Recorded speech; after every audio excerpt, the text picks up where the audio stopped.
Iran Hormuz প্রণালী বন্ধ রাখলেও কিছু দেশকে সীমিতভাবে জাহাজ পারাপারের অনুমতি দিয়েছে।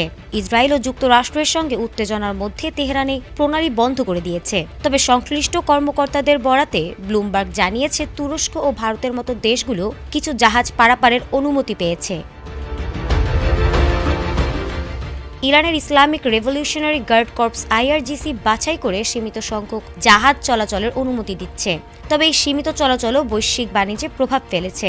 তেল ও গ্যাসের সরবরাহ কমে যাওয়ায় আন্তর্জাতিক বাজারে দাম বাড়তে শুরু করেছে। যুদ্ধের তৃতীয় সপ্তাহে পৌঁছানোর পর শঙ্কা দেখা দিয়েছে, এই পরিস্থিতি চলতে থাকলে তেলের দাম প্রতি ব্যারেল $200 ছাড়িয়ে যেতে পারে। সম্প্রতি পাকিস্তান তাদের করাচি নামের একটি তেলবাহী ট্যাঙ্কার দিয়ে প্রণালী অতিক্রম করতে পেরেছে। যুদ্ধের কারণে নৌ চলাচল ব্যাহত হওয়ার পর এটি খুব অল্প সফল পারাপারের মধ্যে একটি। এছাড়া কাতার ভিত্তিক গণমাধ্যম আল জাজিরা জানিয়েছে, ইরাকের তেলমন্ত্রী বলেছেন বাগদাদ ও তেহরানের মধ্যে একটি সমঝোতা হয়েছে। এর ফলে ইরাকের তেলবাহী জাহাজগুলো হরমুজ প্রণালী দিয়ে যেতে পারবে বলে আশা করা হচ্ছে। তবে এখন পর্যন্ত কোনো জাহাজ পার হওয়ার নিশ্চিত খবর পাওয়া যায়নি।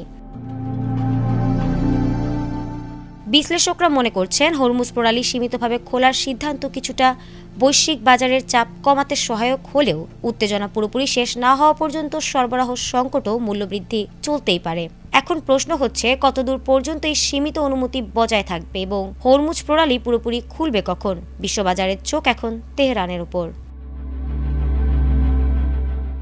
ফারহানা হক, ATN বাংলা।